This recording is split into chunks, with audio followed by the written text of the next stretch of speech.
What if everything you've been told about death is a carefully constructed lie?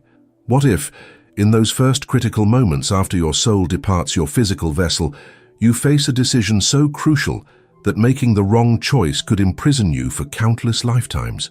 Helena Blavatsky, the enigmatic founder of Theosophy and one of history's most controversial spiritual revolutionaries, uncovered a terrifying truth about death that religious authorities have desperately tried to conceal for millennia. A truth so powerful that those who understood it gained mastery over the very cycle of death and rebirth, while those who remained ignorant became trapped in an endless loop of suffering. I'm about to share with you Helena Blavatsky Reveals, the terrifying mistake souls make right after leaving the body. This isn't just another spiritual theory or comforting bedtime story about the afterlife. This is the raw, unfiltered wisdom that Blavatsky extracted from ancient mystery schools, Eastern esoteric traditions, and her own profound mystical experiences. The knowledge I'm about to reveal was once reserved exclusively for initiated adepts who had proven their worthiness through years of spiritual discipline. Today, this wisdom comes to you freely, but with a warning. Once you understand the critical error most souls make in that twilight moment between life and death, you'll never see your existence the same way again. You're standing at the threshold of forbidden knowledge. Knowledge that religious institutions, governments, and power structures throughout history have systematically suppressed because it liberates humanity from fear-based control. Knowledge that transfers the power over your eternal journey back where it belongs, with you. Are you prepared to see beyond the veil? To understand what truly happens in those first moments after your final heartbeat? To learn how to avoid the trap that has ensnared countless souls throughout human history? If you're feeling that peculiar mixture of fascination and apprehension right now, you're responding exactly as you should. Truth of this magnitude should unsettle before it liberates. If you're finding value in these revelations already, please subscribe to this channel and leave a like, because it helps me continue bringing this hidden knowledge to those ready to receive it. Now, let us begin our descent into the mystery that awaits us all. To understand the critical mistake souls make after death, we must first comprehend what death actually is, not as modern science defines it, not as religious dogma portrays it, but as ancient wisdom traditions have always known it to be. Death is not an ending, but a transition, not oblivion, but transformation, not a punishment, but a doorway. Helena Blavatsky spent decades studying esoteric traditions across the globe, from the snow-capped Himalayas to the hidden temples of Egypt. She immersed herself in teachings that predated Christianity, Buddhism, and even the earliest Egyptian dynasties. What she discovered was a remarkably consistent understanding of death across seemingly unconnected civilizations. According to Blavatsky's revelations in The Secret Doctrine and Isis Unveiled, what we call death is merely the separation of our consciousness from its physical vehicle. The body, which most identify as self, is in reality just the most temporary and dense of our many layers of existence. When the silver cord connecting these layers finally severs, we don't cease to exist. We simply shift our awareness to a different plane of reality. This transition occurs in stages, not instantaneously. There is a liminal period immediately following physical death where the soul hovers between dimensions, still partially connected to the physical world, yet increasingly aware of the astral plane.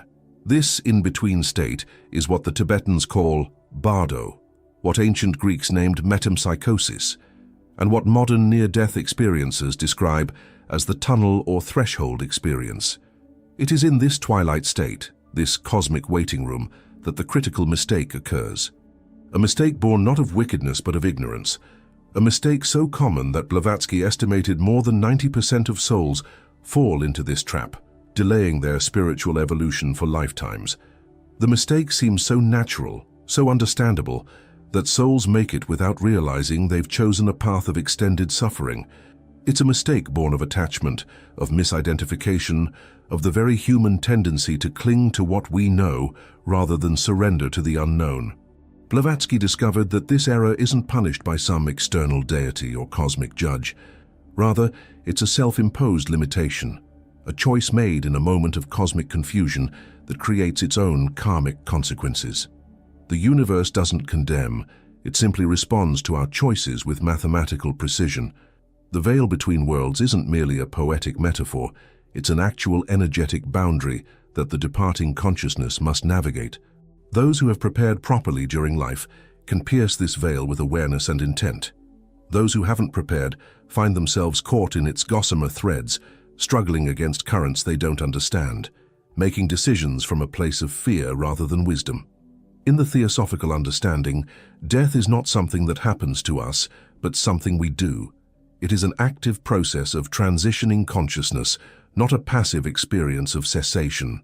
And like any skill, it can be performed with mastery or with terrible incompetence.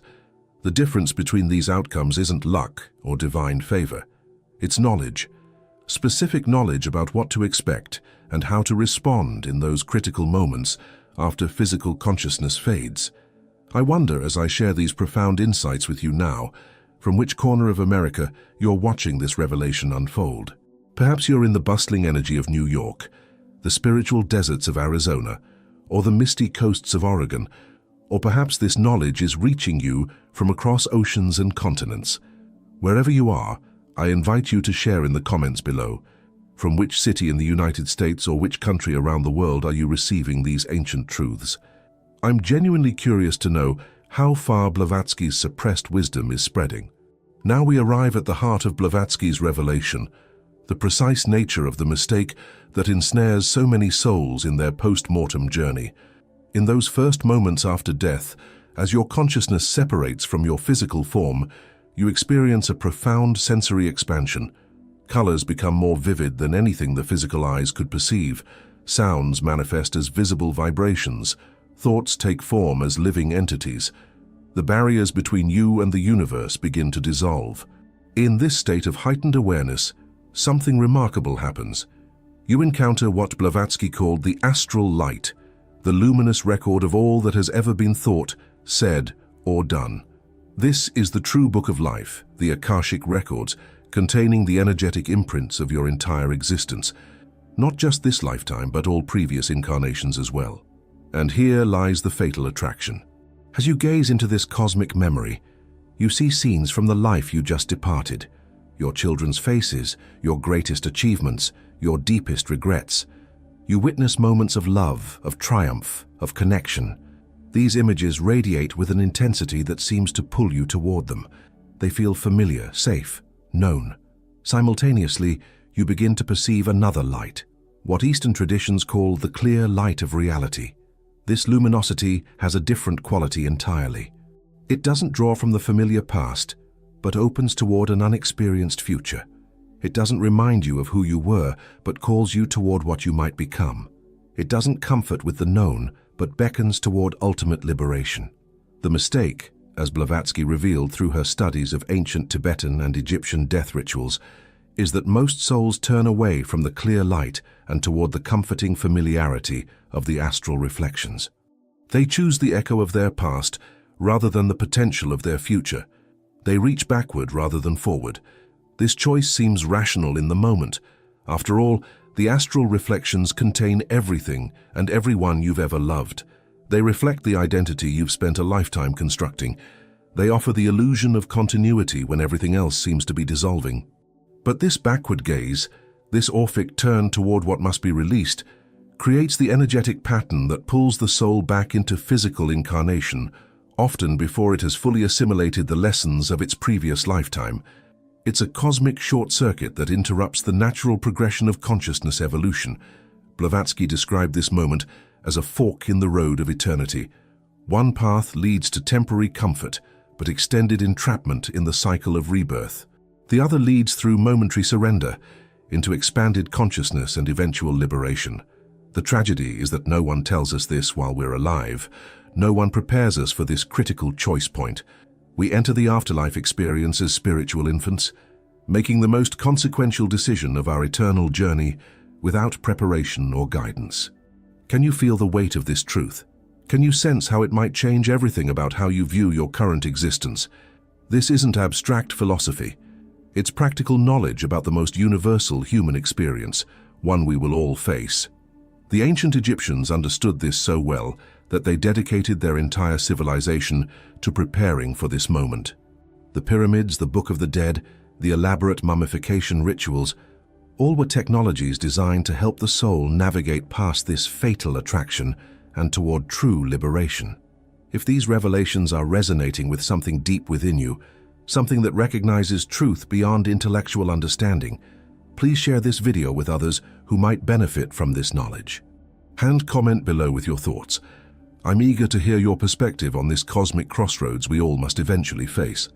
In our next chapter, we'll explore exactly what happens to souls who make this mistake. The consequences are far more profound than most spiritual traditions dare to acknowledge. What happens to the soul that turns toward the astral reflections rather than the clear light? This is where Blavatsky's revelations become truly unsettling. According to Theosophical teachings, the soul that chooses familiarity over liberation doesn't simply reincarnate immediately. Instead, it enters what Blavatsky called Kama Loka, a plane of desire and unresolved attachment. In this intermediate realm, the soul constructs what modern spiritual teachers might call a phantom self, a reflection of the personality that has died, composed entirely of unresolved desires, attachments, and identifications. This phantom self isn't evil or condemned. It's simply confused, believing itself to still be the person who died, unaware that it's now operating in a completely different dimensional reality with different laws and different possibilities. Imagine waking up tomorrow still believing you're in today, still reaching for your coffee cup on a table that no longer exists, still expecting responses from people who can't hear you. This cosmic disorientation is the plight of the phantom self, a consciousness locked in patterns that no longer serve its evolution. In this state, the soul experiences a peculiar kind of suffering, not the suffering of physical pain, but the suffering of unfulfillable desire. It reaches for connections it can no longer make. It hungers for experiences it can no longer have. It clings to an identity that has already dissolved. This suffering isn't punitive. The universe isn't punishing the soul for making the wrong choice. Rather, it's the natural consequence of attempting to maintain a form of consciousness that has outlived its vehicle and environment. The phantom self eventually exhausts itself. The energies of attachment gradually dissipate as the soul recognizes the futility of its grasping. This process might take what we would experience as days, or it might take centuries. Time operates differently on the astral plane, expanding and contracting according to the intensity of consciousness rather than the mechanical ticking of clocks. When the attachments have finally dissolved, the soul is drawn toward rebirth, pulled by the very patterns of desire it failed to release. It incarnates not randomly but precisely, entering circumstances that reflect its own unresolved karmic patterns, its own unlearned lessons, its own unfulfilled yearnings. This is why, Blavatsky explained, so many humans feel a persistent sense of having unfinished business, because we do. We carry forward the emotional and spiritual incomplete equations from previous lifetimes, drawn back to similar circumstances until we finally resolve them through awareness rather than repetition. The phantom self isn't a theological concept of punishment. It's a practical description of what happens when consciousness becomes identified with temporary forms and relationships. It's the natural outcome of the mistake so many souls make, choosing familiarity over freedom, comfort over evolution, the known past over the unknown potential. This understanding transforms death from a mysterious endpoint into a navigable transition. It places responsibility for our eternal journey squarely in our hands. It reveals that we aren't judged by external forces, but shaped by our own choices, our own levels of awareness, our own capacity to release attachment when the moment of transition arrives. Now we arrive at the profound contrast that lies at the heart of Blavatsky's teachings, the stark difference between the path of attachment and the path of liberation, between the soul that turns toward the astral reflections and the soul that surrenders to the clear light. Those rare individuals who have prepared properly during life, who have practiced the art of conscious dying as taught in mystery schools throughout the ages, experience death entirely differently from the majority of humanity. When they encounter that critical choice point between the familiar reflections of their past and the expansive potential of the clear light, they recognize the moment for what it is. They understand that the comforting images of their past life are merely reflections in the cosmic mirror, not the reality to which they should cling, but echoes they must compassionately release. Instead of turning toward these reflections, they direct their consciousness toward the clear light, surrendering their constructed identity, their accumulated attachments, their very sense of separate self. This surrender isn't a loss, but a cosmic homecoming, a return to the universal consciousness from which individual awareness temporarily emerged. In this surrender, something miraculous happens. Rather than constructing a phantom self composed of unfulfilled desires, the liberated soul experiences what Tibetan Buddhists call the luminous bardo of dharmata, a state of pure potential where consciousness is unfiltered by personal identity. In this state, the soul isn't bound by its past karmic patterns, but free to evolve according to its highest spiritual potential.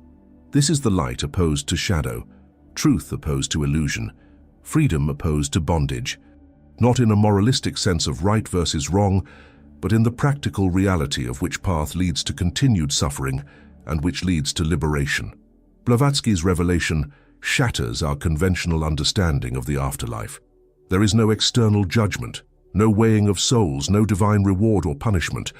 There is only the natural consequence of our own level of awareness, our own capacity to release attachment, our own preparation for the moment of transition. The cosmic mirror doesn't judge what it reflects. It simply reveals what is. And what it reveals in that critical moment after death is the true nature of our consciousness, either attached and grasping or aware and surrendered. This understanding transforms death from something that happens to us into something we consciously navigate.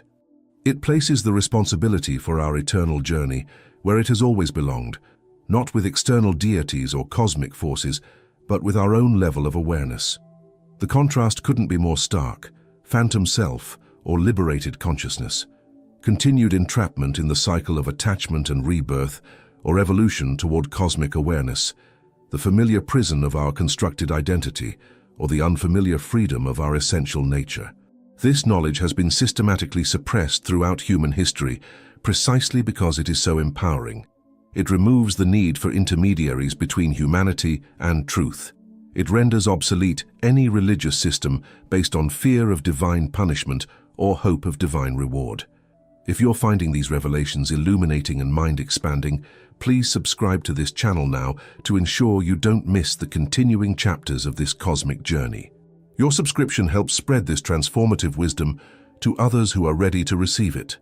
Beneath the veiled language of religious texts and behind the sealed doors of mystery schools lies a secret that Blavatsky worked tirelessly to bring into the light. There exists a specific practice, a methodology, a technology of consciousness designed specifically to prepare the soul for that critical moment after death. This hidden practice isn't prayer as commonly understood. It isn't moral virtue as conventionally taught. It isn't devotion to external deities or adherence to religious laws. It is a precise psychological training that dismantles the very mechanism that creates the fatal mistake we've been exploring. In her most esoteric writings, Blavatsky described this practice as dying before you die, a conscious rehearsal of the death process undertaken while still in physical form. This practice has been given many names across traditions. In Tibetan Buddhism, it's called Phowa, or consciousness transference. In certain Sufi orders, it's known as the little death. In Hermetic traditions, it's termed the alchemical separation. At its core, this practice involves learning to systematically release attachment to everything that isn't your essential nature, not by rejecting the world, but by recognizing it as temporary, fluid, and ultimately not self. The practitioner learns to witness the arising and passing of thoughts, emotions, sensations, and identities without becoming entangled in them. They practice dying to their constructed self many times each day. Think of it as a cosmic rehearsal. Just as an actor rehearses their lines before opening night, the wise soul rehearses the art of surrender before the final curtain falls on physical existence. This rehearsal creates neural and energetic pathways that remain accessible even when the physical brain is shutting down. It establishes patterns of release that become available at the critical moment of transition. The practice often begins with focused meditation on the impermanence of all phenomena. The practitioner contemplates deeply. What remains when everything temporal is stripped away? What persists when memories fade, when relationships end, when the body itself deteriorates? This contemplation isn't morbid, it's liberating. It reveals the luminous awareness that witnesses all change without itself changing. As the practice deepens, the individual experiences brief tastes of the non-dual consciousness that awaits beyond the veil of death. These glimpses create a familiarity with the unfamiliar territory of pure awareness, making it less likely that the soul will turn away in fear when it encounters the clear light. Here's the most closely guarded secret. This practice culminates in a precise visualization of the death process itself. The practitioner visualizes their consciousness separating from the physical form, encountering the choice point between reflection and liberation, and consciously choosing the path of surrender to the clear light. This visualization, repeated countless times during life, creates a template that the dying consciousness naturally follows. There's an ancient saying, "In death, we become what we have practiced becoming in life." If we've practiced attachment and identification, we'll experience the phantom self. If we've practiced awareness and release, we'll experience liberation. But I must warn you, this practice contains a hidden danger for the unprepared, a crucial element that, if misunderstood, could leave you more entangled rather than free. In our next chapter, I'll reveal what the ancient adepts knew about this double-edged sword of spiritual preparation. Like this video now if you're ready to learn this transformative practice, as your engagement helps spread this vital knowledge to those who seek it. Let's bring Blavatsky's cosmic revelation down to earth and examine how it manifests in our modern world. The terrifying mistake souls make after death isn't merely a metaphysical concern for mystics and monks, it's painfully visible in how we live our daily lives right now. Look around at our contemporary society. We are a culture obsessed with permanence in an impermanent universe. We desperately grasp for security through wealth accumulation, desperately seek immortality through fame and legacy, desperately fight the natural process of aging. We treat death as the ultimate failure rather than a natural transition. We medicate away the awareness of mortality and suppress the grieving process when it touches our lives. These aren't just psychological quirks or cultural trends. According to Blavatsky's understanding, they are the earthly reflections of the same mistake souls make after death, the mistake of clinging to the familiar rather than surrendering to transformation. The modern medical establishment often treats death as a technical problem to be solved, rather than a sacred transition to be honored.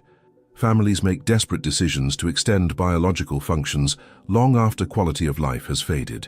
The dying are surrounded by beeping machines, instead of wisdom keepers who could guide the transitioning consciousness. Our legal and financial systems are constructed around the accumulation and transfer of wealth and property, reinforcing the illusion that we can somehow maintain control beyond our physical existence. We create elaborate estate plans and dynastic trusts, attempting to extend our will beyond the grave. Social media has created a new form of phantom self, digital identities that persist after biological death, frozen reflections of who we once were. These digital ghosts remain unchanged, while the souls that created them have moved on, creating a strange new form of attachment to outdated self-images. Even our entertainment continuously reinforces the fear of death rather than wisdom about transition. Zombies, vampires, ghosts. Our popular culture is filled with images of souls trapped in dysfunctional afterlife states, unable to release their attachment to physical existence. Blavatsky would see all of these modern phenomena as symptoms of the same spiritual ignorance, our collective failure to understand and prepare for the reality of death.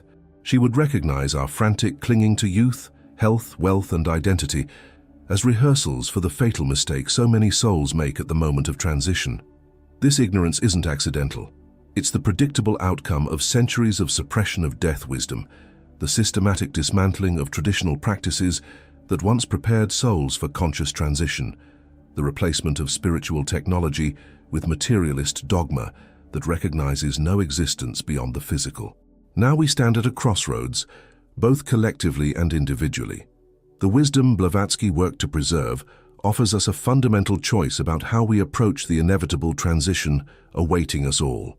Will we continue to live in denial of death, accumulating attachments that will bind us to the wheel of unconscious rebirth?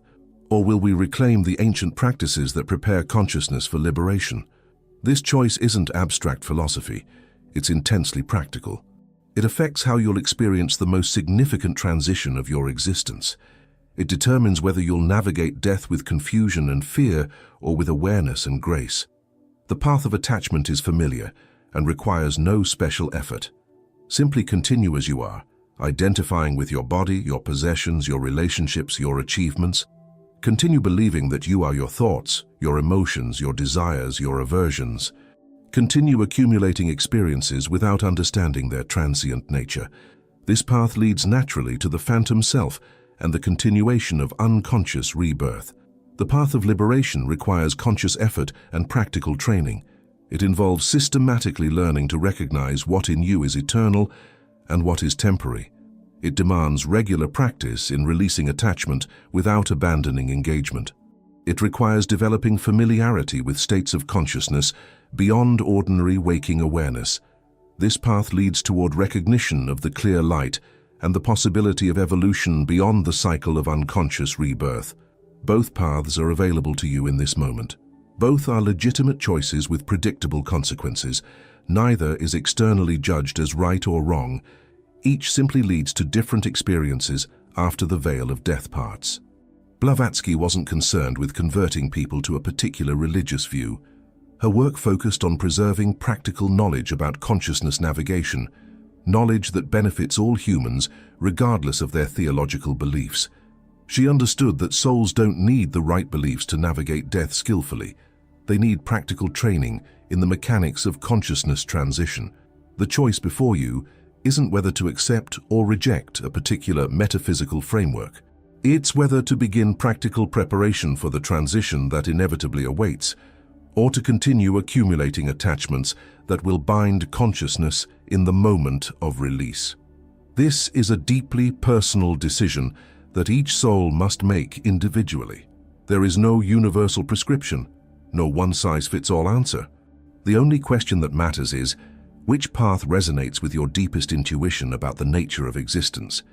And you, viewing this now, which path would you choose? The familiar road of attachment or the challenging path of liberation? Share your thoughts in the comments below.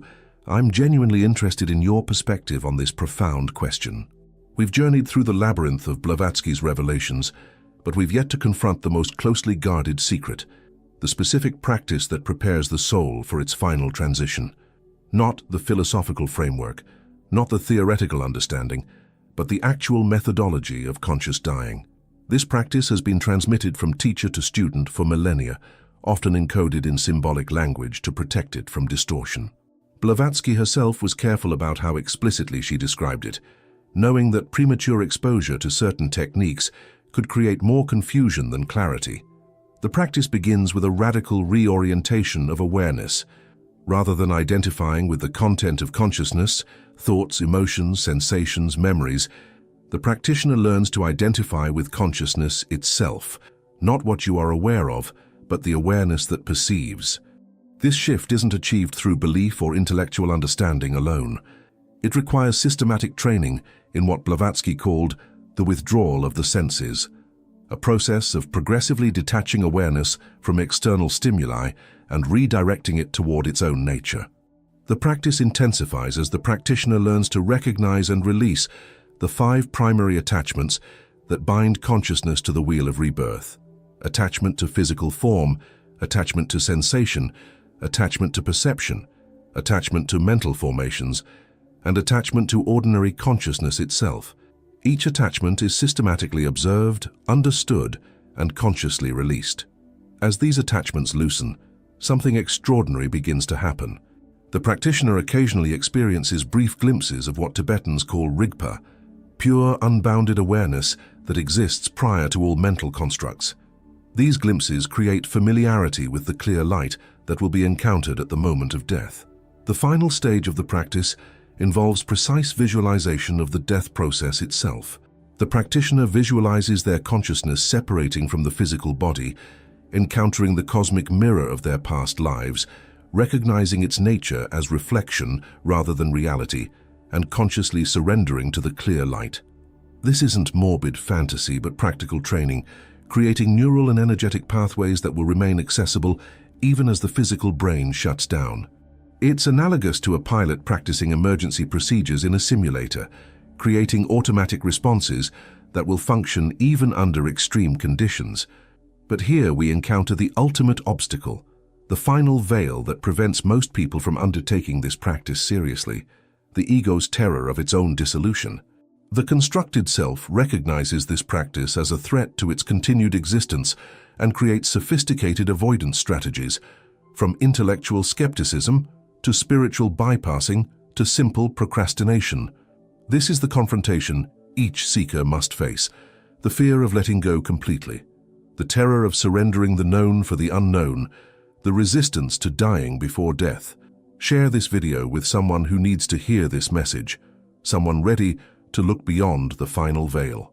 We've traveled far together, exploring the cosmic revelation that Blavatsky worked to preserve, the knowledge of the soul's critical choice point after death, and the practice that prepares consciousness for liberation rather than continued attachment.